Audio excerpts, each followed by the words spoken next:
Hi everyone, I'm Dr. Yosefa Fogel-Rubel, and this is One-on-One Women Talk Torah, a series brought to you by Matan Women's Institute for Torah Study.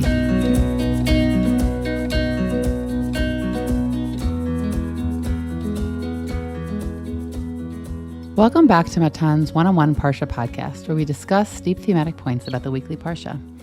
This episode has been sponsored by the Schiff family in memory of teacher and IDF soldier Yinon Fleischman, who through the light of who he was brought Ziva Shechina into the lives of those around him. Yinon's qualities will continue to live through his family, his students, and all of those who admired him and who he was. If you would like to sponsor a podcast episode, please contact the Matan office via telephone or email me at podcast@matan.org.il. While there are so many causes right now that need our support, sponsoring an episode is still a meaningful way to mark your occasions. This Bereshit series is titled Choseness and Choices.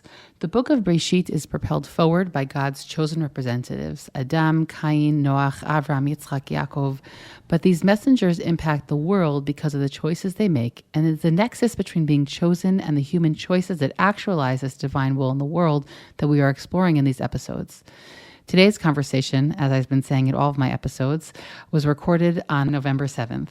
Parshat Vayetze opens with Yaakov running from Esav and from the home of his youth. After arriving in Haran, he goes to sleep and has the famous ladder dream, which awakens him to the presence of God in the area he later names Beit El. God promises him progeny and a bright future. Yaakov builds an altar and vows to return. After this, Yaakov comes upon a well covered by a large stone that must be removed to retrieve its water. Miraculously, Rachel shows up at the same well, and Yaakov, in a moment of inspiration, is able to move the stone and provide her sheep with water. They meet, fall in love, and marry. Well, not really. As we know, the story that ensues is somewhat more complex because of social norms, because of a less than transparent father-in-law, and because Yaakov's family life is constantly intertwined with struggle. The Parsha continues with the birth of the tribes, a monumental historical development that takes place against the backdrop of strained family dynamics between Leah and Rachel and between Yaakov and his wives. The rest of the Parsha follows the development of Yaakov's family in the house of Lavan. The dealings with the shared flocks again puts Yaakov in this position of being the trickster, likely unintentionally in this particular case. The same atmosphere shrouds over Rachel stealing her father's idols. The family of Yaakov causes distress in the house of Lavan to the point that they must leave. Movingly, the Parsha ends with reconciliation. Lavan catches up with Yaakov, guided by a divine message to speak kindly, and puts things on the table with Yaakov. It is a moment of familial communication, of desire to end things well, still sorely missing in Yaakov and Esav's relationship.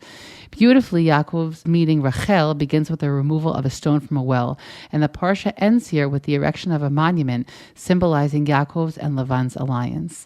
While Yaakov has many more miles to travel, this moment may be the beginning of a more direct form of dialogue that will surface in small ways in the coming chapters. Today I am joined by returning guest Rabbanit Brofsky, who teaches Tanakh and Machshavet Yisrael at Michal Mevaseret Yerushalayim, MMY, where she also serves as an in-house social worker. She maintains a clinical practice in Gush Etzion and teaches for Wurzweiler School of Social Work at Hebrew University. Mali, it's a pleasure to have you here. Pleasure to be here. Absolutely. So today we'll be doing something really different from what we usually do. We're actually warning for all of our listeners, we're not really going to be speaking about the Parsha. And as you've seen in the past few weeks, I've been putting up all different kinds of special content. But today the special content is actually going to be on our Parsha podcast because, of course, it does very deeply relate to Sefer Bereshit. So, Mali, why don't you explain to us the idea that you had and that I wanted to really roll with in this episode? So I want to thank you for having me, Yosefa, and thank you for indulging this idea. Basically what happened was that Yosefa had contacted me about joining for this series. And when I read the description of this series that you all heard in the introduction, the idea of the Avot being these paradigms for us and how we kind of well them for meaning in our own lives, what jumped straight into my mind was the song Cholem Kmo Yosef of Hanan Ben Ari. And which basically, it's a beautiful song, we'll talk about it, but it goes through many of our biblical heroes, including many in Sefer Bereshit, and basically it's a musical embodiment of this theme. And I said, Yosefa, could we talk about this song? Because it's exactly what you're talking about, and it wasn't just an intellectual excitement. It was like it moved me emotionally because I find the song so emotionally powerful. And I'm always so game to talk about Hanan Ben Ari because I think he's a he's a modern midrash and poet all in one. So yeah, exactly I'm what always he is. game. He's a walking modern midrash. It's a great, beautiful way to say it. Yeah. So we will be playing parts of the song interspersed with our explanations, and if copyright allows, we'll also put it at the end. But I will say that if you don't know that song and you're listening to this episode, I would even say pause the episode for a moment and listen to the entirety of the song, because everything we'll say after will make a lot more sense for those of you who are listening who already know it. So continue on with us. Okay, so let's get back to the song, Molly. I guess I'll just start by saying that the reason that I love the song is because it plays with this idea of the concept of the archetype. Right? What is an archetype? An archetype is a an archetype is a model or a motif that we find. We can find it in literature, we can find it in mythology, we can find it in psychology, that repeats over and over. And for me, obviously, the most interesting is the interplay of the human experience and biblical archetypes, because I think it's very true that is one of the things we're supposed to do when we're learning Tanakh is to see our forefathers and mothers as archetypes for us and our behavior, and we're supposed to mine them for personal meaning. The truth is, can I jump ahead to something that you had said that maybe we were going to touch upon later, which is the idea of Maseh Avot Siman Lebanim, right? There's a beautiful midrash that goes through, all the things that Avraham does that his children will do in the future. I think there are other midrashim who do the same thing with Yaakov, and Ramban famously has this idea of Maseh Avot Siman Lebanim, and none of us really understand what that means. Like I think when we learn it in Tanakh, class, we think it just means, oh, isn't that cool that history repeats itself? But I think there's something much deeper going on here. And I think that Hanan Ben Ari is plugging into it. One of the things I find also so beautiful about what Hanan Ben Ari does is that it's not just that he's saying, oh, let's take a biblical character, find a personality trait, and learn from it. I think that a lot of people do that. That can, I'm sure there are many. Right, like Avraham and Chesed, right? And yeah, that's exactly. Yeah. And I'm sure that's happening in classrooms all across the world in all grades. It's that Hanan Ben Ari, in my personal opinion, gets it so right? You said he's like a walking, he's a midrash and a poet. He gets the archetype perfectly. Like he nails it on every single one. And I think we're going to go through a few of them. And full disclosure, as I told Yosefa, Dr. Jordan Peterson has a series on the Bible, and he's very into Jungian archetypes. That's like his thing. Like he finds archetypes. And in his biblical series, he explores some of these archetypes, and a lot of my understanding is informed by the archetypes that he uses. The point I'm trying to get to is I think it's right. I think it's right, not just from a psychological perspective. I think it's right from a parshanut perspective. That's why it's so profound. It's like the intersection between a good parshanut reading of Tanakh from somebody who clearly knows Tanakh, with also a good, deep, satisfying explanation of biblical characters from somebody who clearly has psychological insight, and they'll kind of putting those two things together so that what we come up with is I literally can read the Tanakh and come away inspired because I now really believe that I have an insight into Tanakh that is directly relevant to me on a psychological and on an existential level. I find profoundly meaningful. The fact that it's also it's just a beautiful song to listen to. It doesn't hurt. You can just play it over and over and over because it's so beautiful. So I just want to sort of shine a light on something that you said, which is if for someone the word archetype isn't clear, I think that, and correct me if I'm not understanding correctly, but when we see a whole series of stories about a character, we have Yosef, we have Yaakov, we have Moshe Rabbeinu. There are so many stories and actions that we can draw upon to understand who this person is. The function of an archetype is to kind of almost not even dilute, but to get to the kernel, right? To the central kernel of what that person represents. Moshe is so many things, okay? David HaMelech is so many things. He's a warrior. He's a poet. He is a husband, not always successfully, right? But he's a husband. He has many functions like we all do. But in the end, when you put these kind of stories to writing, which in that way, it's very different than a life lived. When you put it into writing, the narration ends up focusing you, sometimes intentionally, sometimes unintentionally, on a particular kernel. So I would even take Izebel. I'm gonna take a totally different, Izebel as the wife of Achav, right? Her name itself is maybe from Zvul, from the god of Zvul, but it's not just. Yeah.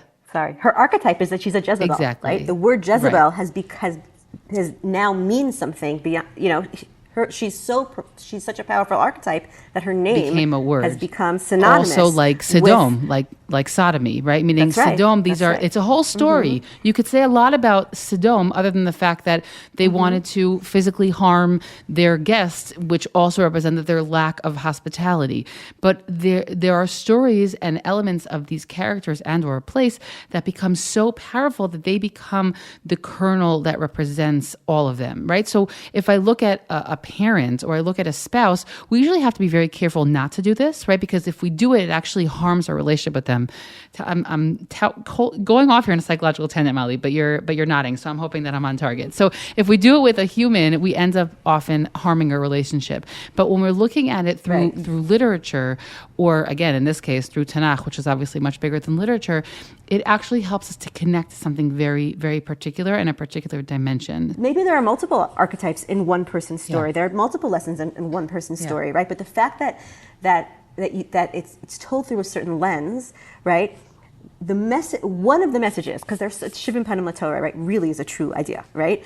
One of the messages we're supposed to get is perhaps this one, right? It reminds me of Rav Soloveitchik when he talks about the difference between Tamei and mitzvot. He says, a time of a mitzvah doesn't mean you've now exhausted the mitzvah, right? Like, the reason you're not supposed to jaywalk is because X, Y, and Z. No, a time of a mitzvah is to give you a flavor of this mitzvah, but there might be so much more in the mitzvah itself. There might be 16 different or more, or some infinite, metaphysical reason that we can't grab. So we're not looking to exhaust the character. We're looking to understand a certain facet of universal truth that is embodied by the way the story of the character is told that touches us deeply, because that's actually what human archetypes do. These stories have been told. Yeah, I'll just add one more piece before we go into the actual song, which is that both that Midrash and Tanchuma that the Ramban is based on of Maaseh V'Otzim An Banim, it's actually many more examples there than what the Ramban brings, which is why it's always so important to go back to the Midrashic material itself.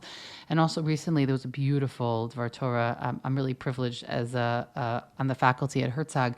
Rav Yehuda Brandis sends out a weekly Parshat email, and I'm always just like, wow, this is like already for a book. And so he actually did something kind of like that of a Maaseh V'Otzim An Banim. And just as by way of example, I'll take his, which is where he spoke about how the whole life of Avraham is, again, a paradigm, or you can say an archetype, or he presents all these paradigms for what kind of relationship we're supposed to have with non-Israelites. And so it's like he really expanded that idea. It's just like a much broader idea. Like the catchphrase of Maaseh V'Otzim An Banim really means something much bigger, not just in terms of how we understand the characters themselves, but also what kind of meaning it has for our life. So I want to start with Kayin. And again, this is not to say that any of the other pieces of the verses are less meaningful.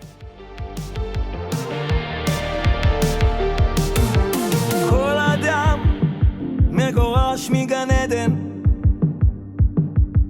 כל אחד עובר מבול, לכל אחד יש איזה הבל שהוא מקנא בו עד מוות, בכל אחת מגדל של מרד ובלבול. כל אדם מגורש מגן עדן. Every man gets expelled from Gan Eden. Every human gets expelled from Gan Eden. Kol echad over mabul, and everybody experiences some sort of flood. Lekol echad yesh eze hevel. Everybody has a hevel in their life. Shehu mekaneh bo ad mavet, that he is jealous to death of.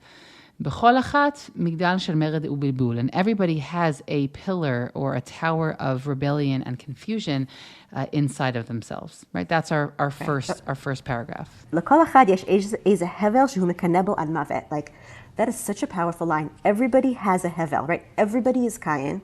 Everybody is that person who has another person in their life that they are jealous to death of. And I think it's so powerful because that's not something we want to admit to ourselves, right? And I think for a lot of us, what is the message of the Kayin story? It's a tough nut to crack. And I think that's, why this one speaks to me. It's because, again, and here I am borrowing from Jordan Peterson, who explains the story in a way that I'm like, oh, thank you. Now I understand the story of Kayin and Hevel. And now that Hanan Ben Ari said, you also have a Hevel that you are jealous to death of. Give us a line of how he understands that story. And I'll explain.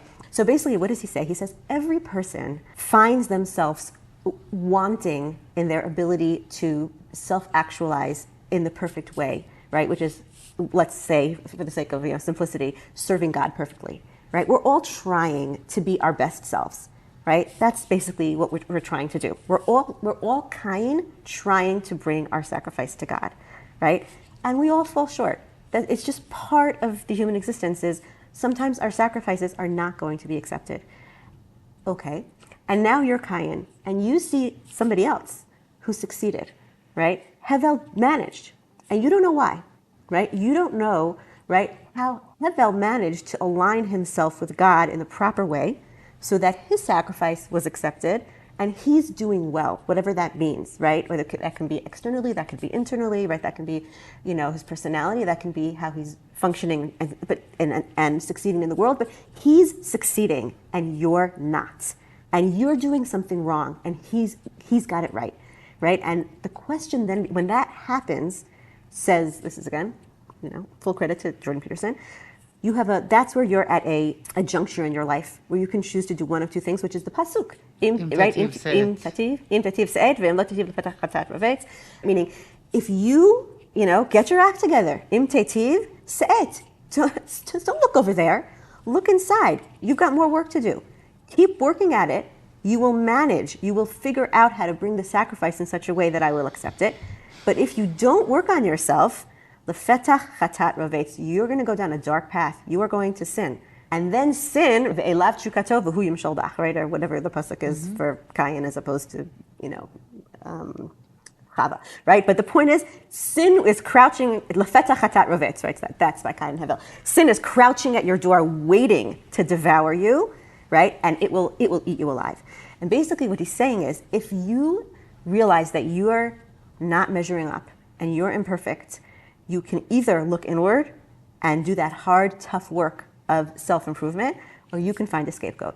You can find somebody out there to be jealous of, resentful of, angry about, and that's going to take you down a very dark path. That's going to take you down the path you are going to become a Kayin. You're going to become a murderous monster, right? And you're going to destroy yourself. You're going to destroy them. You're going to destroy yourself. You're basically going to destroy the world, essentially, right? Because Kayin's line is the line that ends up, that's the door that becomes the door of the Mabul. And so on a global scale, I'm going to now bring it into the time that we're in. I just heard an interview with Douglas Murray, who this is how he explained this is anti-Semitism. Right? This is what anti-Semitism is. It's scapegoating. Right? It's scapegoating. You're not successful. You're unhappy about something. Why are they successful? What are they doing wrong? Right? It's clearly, instead of me figuring out how I have to fix, whatever's wrong in my culture or my society or myself or whatever it is, it's so much easier to conspiracy theory. It's them. They're the reason I'm not successful, right? And that is the heart of anti-Semitism. And I'm just kind of throwing that in there because it's so relevant to today's, But for me, in terms of the archetype for ourselves, I just think it's so powerful. It's don't do the resentment thing. Don't do the jealousy thing. Don't do the looking outside yourself thing.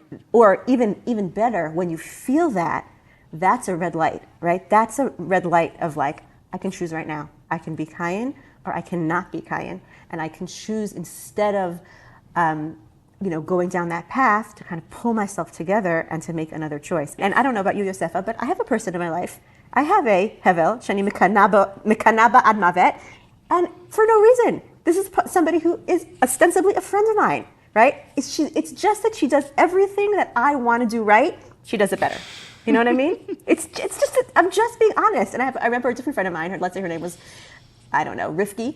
She once said to me, you know that person? She's the perfect Rifki. I was like, what do you mean? She's like, well, we went for the same degree and she got it before me. Her marriage is perfect. Her children are perfect. She's the perfect Rifki. Like, that's what me and my husband call her, right? And so it's like, I have that in my life too, you know? Like, I have the perfect person. And it's hard for me to sit in public with that person and watch her get everything that, you know, I'm fumbling my words and it's just trickling right out of her mouth. And I can't formulate my idea. And she just nails it. And then everybody's like, wow, you're so smart. And ani mekaneh ba'ad mavet. You know what I mean? I do know what you mean. And it would be, okay, so we've all got it. And it's so like, it's so deep to say like, okay, guess what? I'm human. You got me, Hanan Ben Ari, and you got me, you know, I think with Kayin archetype. And now I'm gonna breathe and I'm gonna learn the lesson, which is helpful. It's helpful that I have a lesson to learn to, and I have a way of dealing with this instead of pushing it away. And I'll just end with this last thing, because what happens when we don't face these dark sides of ourselves, these shadow sides, right? We push them down and we don't look at them and we don't take them out, and we don't deal with them, then they become monsters and they can take us over unconsciously. Yeah. Totally. Ayin Sham and the Yosef story. Mm-hmm. But I think there's two thoughts. First of all, the idea that we all have a flood that we go through, it just reminds me very much of a phrase that we used in the last episode we recorded in Parshat Shlach, which was where like these life quakes that you had taken from Bruce Feiler's work. Anyways, it was coming back to me here, this idea of like something that just like totally, it just drowns you. That to me was something, and I didn't connect it in the classroom at that moment because it wasn't a place of personal share, but very much the experience of grief for me is the experience of that kind of flooding. For other people, they're flooded by anxious thoughts. For me, that first experience in life of feeling like I've literally been hit by a wave, like I would imagine in the ocean, which is a pleasurable experience, was that experience of grief. I think it's also interesting to note as we move on to the next section of his song, is that he picks, I wouldn't say negative in a bad way, but he picks all paradigms of struggle, which is also Hanan Ben Ari, which is why I like him. He's not Yishay Ribo. He's not where things always fit in a nice package. He's much more of like shirei mecha'a, or some sort of like protest music, or music that really tries to get into the grit and the grime of like the difficulty of life. So I will just notice that the paradigms he chooses here, he could pick many other paradigms, you know, of love or different things in the book of Bereshit, but he obviously very purposefully picks paradigms that have to do with struggle. And then the next paragraph in the song is moving into Avraham. I would say also he's chronological until he isn't, just by way of just looking at the song. כל אדם הולך לו מבית אבא, כל אחד כמעט עוקד את בנו, עמוק בפנים יש סדום קטנה שהוא רק רוצה למחוק כבר, ויש מלאכים שימלטו אותו. So the next paragraph is Kol Adam Olech Lo Mi Beit Abba. Every person has to leave his father's home. Kol Echad Kimat Okedet Beno. Everybody almost. This one needs explanation. Everybody. Yes, like, well, everybody. Stab me in the heart. Why don't you? Everybody almost sacrifices their son. Amok Bifnim Yesh Dom. Everybody has a little stone in their heart that they just want to erase. But there also are the angels or the messengers along the way who can retrieve you from that space. I first of all want to say that I completely agree with you. Hanan Ben Ari, you called him gritty and struggly. I think he's just honest. Totally. Yeah, right? no, it's the same thing for me. Totally. But yeah. It's the same thing. It is the same thing. I agree. It is the same thing. And it's just so powerful. And I agree with you, as opposed to Yishay Ribo, who, you know, we love Yishay Ribo, we love his songs, and we love his midrash. But it's true. He will focus on inspiring and positivity. And Hanan Ben Ari is not afraid to say Matzah or Tzemi Meni, like, you know, and all those things. Okay. But I will say, even in this song, right, this is actually the music is very positive, and we'll get to it, but the chorus of Ani Cholem Kmo Yosef, Kmo David and Yosef Mizmor, he does end on a positive note as well. All I'll say about this is, Kol Adam Holech Lo Mi Beit Abba, as Avraham, that is the most human archetype. That is the hero's journey, right? That is the call to adventure that happens in every single person's life, which is, can you leave your comfort zone? and leave and go out into your unique life, right? And again, we don't have to. In the interest of time, everybody Google Hero's Journey. We spoke about it in the Campbell. in the episode, Exactly, 2 episodes right? ago. So that's it. But yeah. That's it. So we don't have to say more. But again, like it's just so wise that he says like Holech lo mi beit Abba. That's beautiful midrash because there's always that question: why is Terach? Like they go halfway with Terach and then Terach's left, and why is Terach there? Of course, Terach has to be in the story because the story of Avraham, and again, this is a Jordan Peterson paraphrase, is like get out of your parents' basement and go live your own life, right? Which is like a very modern way of saying it, right? But like that's Avraham. He is the ultimate knight, right? That's what Kierkegaard calls him, the knight of faith, who like goes out on his hero journey. Wow, does he have dragons to slay? But he becomes our paradigm for what it means to be a Jewish person. But we're going to move on, right? Kol echad kemat okeh dipno really, I think, means that, and I'm only mentioning it now because when we talk about Rachel and Moshe, I think it ties in that we as parents, in the most well-meaning way, we have so much potential to destroy our children, not consciously, but through our love for them and for wanting them to be like us. And we all can, by accident, kill our children. But we'll get to that later. And the stone thing here, again, we'll just kind of quickly run through this so we can get to the next one. But I also think it's so beautiful.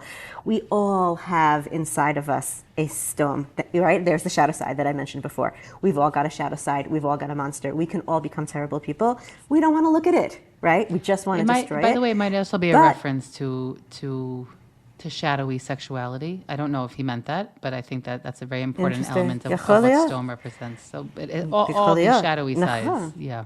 Things you don't want to look at, Yeah. all the dark things you don't want to look at inside of us. But the V'yesh malachim sh'yim l'tuoto is like, don't be afraid of it. Don't be afraid of it. You also have a non-shadow side, and if you integrate the two sides, you will come out stronger. It might also be a reference, which I don't even know if Hanan Ben Ari meant this, but it reminds me always of this concept that Rabbi Sachs writes in his book Morality, that like where self-help has its limits, sometimes you just need help because you can't actually help yourself. And so these malachim represent the fact that there are people in our lives external to us that are there to help us, and we can't always be our biggest resource. It just doesn't always work like that. Right. So I see it both ways because I think you're totally right, but I think he's also saying like don't be afraid of yourself. Yeah, you're saying it's also internalized. Yeah. Very nice. Okay, so we move on to the chorus of the song. וגם אני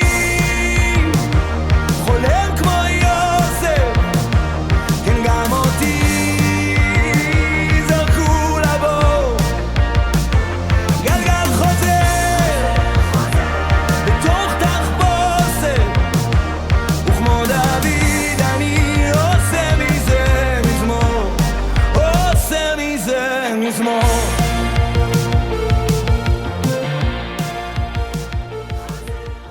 וגם אני חולם כמו יוסף, וכן גם אותי זרקו לבור. And he says, I also dream like Yosef, and I was also thrown into the pit.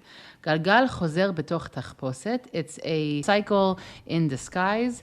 וכמו דוד, אני עושה מזה מזמור, עושה מזה מזמור. And like David, I turn it into a song, right? I turn it into a psalm. Right. Mm-hmm. So I think this is the heart of what we're saying, right? He says it here and he says it again at the end of the song where he says, first of all, it's just a beautiful idea, right? Gam ani cholem k'mo Yosef. I'm a dreamer just like Yosef. We all are, right? We all have dreams that we want to actualize in our lives, right? Again, we can talk about this for 25 minutes, but we won't. I'm just saying right? that someone with the name Yosefa is something I've thought about that often. There you go. Beautiful, right? And it's not easy to actualize your dreams, but keep dreaming, It's also not right? easy to have the name Yosefa, I'm just saying. I think it's a beautiful name. Moving on. We'll Talk about therapy moving later. on. Yeah, we're okay. Exactly. We'll leave that to everybody. What pit have people thrown you into, right, in your life? But the Galgal Chazer B'toch Tachposet, that's the idea of the song, right? These are the archetypes, where it's every time it's a different picture, right? Sometimes I'm David, and sometimes I'm Moshe, and sometimes I'm Rachel, and sometimes I'm Devorah, and sometimes I'm Avraham, and sometimes I'm Lod, and sometimes it's a Galgal Chazer that we're all experiencing, and that every individual experiences in every generation. The Galgal is Chazer in each one of our lives. You know, in each one of our generations over history, and that's why I love the Tachposet. It also makes me think of Esther, who we mentioned before, right? It's a little different because your body is a little different than my body, and your life is a little different than my life. But the Tachposet, just kind of unpeel it, and you're going to find yourself under there. And then the Ukmo David and Yosef Mizmor is so beautiful. It's like I am making my life a song. So that's like my song, right? The individuality. But I think that the mizmor, the praise to God, is also like, I'm making my life a song of praise to God, which is, again, I'm going to self-actualize as best as I can in light of figuring out what God wants from me uniquely, right? And this is something which we can touch on now or later, which is, yes, the archetypes are universal, but the way in which I express it is uniquely mine. So it's my unique song. And that's what I think is, that interplay I think is so beautiful like this. It's not, we're all playing out, the same story over and over, and it's a Kohelet message. Not at all. It's we're each finding our own unique spark and voice, and we all make our own unique song, and that's why I think it's such an empowering and beautiful song. I'll say two things. One is that often when I teach students, I speak a lot about that. A lot of times when we learn, is our goal is to find language within the mikorot, within our sources, within our heritage, to describe the things that we're experiencing in our life, meaning it's part of what makes it relevant. It's not always because I'm being dictated to exactly what I should do, but there's meaning in even framing my life through the frame of generations before me, through those mikorot, through that being, part of the natural language that I think and process the world with. And that's true, and that's why I think it's powerful that we have here someone like Hanan Ben Ari who's looking at his life through the prism of these paradigms. But that exactly is my question I also threw out to you as we were thinking about this episode, was that there sometimes could be, if I would say a danger, but there could be a minimizing effect of looking at your life through previous paradigms. Meaning, of course, we need to be anchored in our past. But when we try and read politics, right? Oh, well, everyone's just Amalek, for example. And again, relevant to today's times. When we're trying to read all of that into our current reality, sometimes we run the risk of possibly oversimplifying what's going on. We run the risk of missing out on important nuances that on a political level might be significant. On the other hand, I will just say that so many people now have been saying and writing they never felt like Sefer Tehillim was more relevant to their life, meaning they've rediscovered all this poetry, right? You thought Tzaddik and Rasha were old-fashioned terms? Voila, they're back in fashion. Do you know, meaning all these things that sometimes made, let's say, Sefer Tehillim feel far from us, all of a sudden, lag v'keles bagoyim, it's like, oh yeah, mockery amongst the nations of the world, all of these, a lot of these phrases have sort of come back. So I am with you, and obviously I live my life, right? My life work is an embodiment of what we're saying. But I do also just want to acknowledge that one has to be careful on a practical level to not sometimes overuse paradigms, which then will make them lose sight of what they need to do right now in this actual moment of time, because we're not living 2,000 years ago. Yeah, no, it's totally right, and it's a dance. I just read Rabbi Maital's piece on the 1973 war, on the Yom Kippur War, and he opens by saying exactly this. He's like, on the one hand, we're prohibited, let's say. We're warned against finding simple reasons for events. This happened because of that, and at the same time, we are also told to try to find meaning, historical meaning in the patterns of our lives. He's like, so I'm going to go right ahead and do it. And then he does. He jumps right into the Yom Kippur War and gives his understanding of it. And so I think we're always dancing on that edge, which is exactly what you're saying. What does it mean? There's this belief, this is how I live my life, which is the belief that this is a font of truth and wisdom. And if I'm having a problem with something, maybe it's because I don't fully understand it yet. To me, the gesture of profound, fidelity to that there's truth in here. Maybe I don't always understand the messages, and maybe I have to put some question marks, and I have to be super careful not to, as you said, become, what the Rav calls the unredeemed religious drive, where I know what God is saying 100%, and therefore I can act on it. That's what leads to fanaticism, and that's really dangerous. Mm-hmm. I agree with you 100% that we have to figure out how to find that balance. Okay, so let's take us into the next paragraph in our sort of winding down in our paradigms. Yeah. כל אחת מלכה כמו אסתר, מביסה כמו דבורה, כל צבא שרק יבוא. כמו כל אחת גם היא בוכה בסתר, כמו רחל, כמו משה על הר נבו. כל אחת מלכה כמו אסתר, מביסה כמו דבורה, כל צבא שרק יבוא. Right? Everyone is like Queen Esther and can take down any army that comes, like Dvorah. כמו כל אחד גם היא בוכה בסתר, everybody cries in secret. כמו רחל, like Rachel, כמו משה על הר נבו, and like Moshe on הר נבו. Okay, let's go into those. Okay. So, in terms of Esther and Dvorah, I just want to say, thank you, Hanan Ben Ari, for throwing in two women. He clearly made an effort. He made an effort. And thank you. Just remind us all that we can all be queens, and the warrior that you choose to use is a woman. Yeah. That was a thanks. nice nod. Love that. Mm-hmm. Yeah, I like that. But the lines that really hit me here are, Kmo kol achat gam hi bocha b'seter, right? We all cry in the night in silence, like Rachel. And then he does this really interesting thing where he throws us for a loop and says, and Moshe on Har Nevo. And it's like, what does he mean here? And so very quickly, I want to kind of explain what I think he means here. I think that Rachel is the paradigm of the mother who sacrifices for her children, and even more so, watches her children sacrifice. Right? That's Rachel mevaka al baneha, right? And when you think of Rachel crying, why is Rachel crying?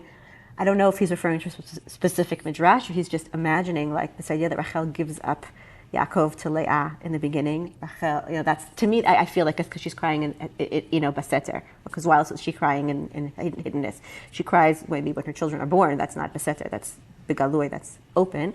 But this idea of this hidden crying that you don't share with others. And again, the reason I think it's about, wow, I realize that I have to give up my children, right? And that part of having children is having to let them go. The reason I think that's what he means here is because of the Kamo Moshe B'Har Nevo, right? Moshe is, apparently Moshe is also crying Beseter on Har Nevo, right? Har Nevo is where Moshe Rabbeinu dies, and where Moshe Rabbeinu was told, sorry, you can see Eretz Yisrael, but you can't go in, right? And so there's this, idea here of I take you to the edge. These are Moshe's children. He even says also Rachel these dies my in children. childbirth, so she's not able to see her children grow, right? So they're Exactly. both these Yeah. parental figures who don't Exactly. actually get to parent to their full capacity. Exactly. And they don't get to see, right? They don't get to fulfill what they want to do with their lives. It's not just that they don't get to see their children fulfill it. It's that they themselves, right, are cut short. Their lives are cut short. So what's that about, right? So here I want to tread very delicately because I think we're all very sensitive right now about this. So I'm not going to take it to its most extreme place. I will be very broad. But just in terms of parenting, this idea of knowing that and this goes back to Kimato Kedet, know that part of parenting is letting your child go out into the world. And that might be scary, and that might sometimes be dangerous. But don't be, to talk about the archetype, don't be the devouring mother, right? The devouring mother archetype is the one who, loves their child so much that she never lets him go, right? And keeps him tied to her apron strings, essentially, right? Don't be the devouring mother. Let your child go. That's sad because we have to, it's sad. Uf gozal, let them fly is hard for us parents now, but it's also scary because you're sending them out into the unknown. And again, whatever, they're crying, both Moshe and Rachel. I'll leave it there because I don't want to go to any places that are too scary. Let's go to happy Rachel when she hopefully there's also some type of it doesn't only have to end in misery. There can be also, that returning our sons. children can achieve so many successes that we would never even have imagined for them because they're simply moving beyond what we ever could have possibly done ourselves. Yeah. And Moshe and Har Nevo, it's not everybody feels so sorry for Moshe Rabbeinu, but I'm sure he's okay up there in Shamayim. If he looks at Am Yisrael and what he achieved, I'm sure the bigger picture is that, as you said, the joy and the pride are greater than that sadness about the what he had to give up on a personal level. I will just say that we didn't speak about the videography of the video itself that he films, but the film is you feel like you're kind of in a tornado. And again, the point is, which I never thought about until we were thinking about this conversation, is that you feel like you're literally being spun around the whole time. He videos the whole thing with his iPhone. That's the video you see on the internet. It wasn't edited any more professionally than that. He films it with his iPhone, and which will connect in a moment to the last stanza. But the way that it is, he's running, and so you feel like you're running through history, and that sort of really illustrates how we're all a part of this continual cycle. So it's also dizzying, but it's very purposeful. כל אדם נברא בצלם גחל בוער, סודות ורמזים. כל אחד הוא חומר טוב לסרט, תפקיד חדש בתוך סיפור עתיק יומי. So the last stanza goes, כל אדם נברא בצלם, גחל בוער וסודות ורמזים, a burning ember of secrets and hints, or sort of like mysteries. כל אחד הוא חומר טוב לסרט. Everybody is good material for a video, or we used to say you were material for a novel. תפקיד חדש בתוך סיפור עתיק יומין, a new role in an ancient story. Yeah. So while you were mentioning the way that the song is composed, it reminded me that another thing I wanted to mention was that the song begins with a flute, right? Before, like, the song actually starts with this really powerful, kind of, joyous music.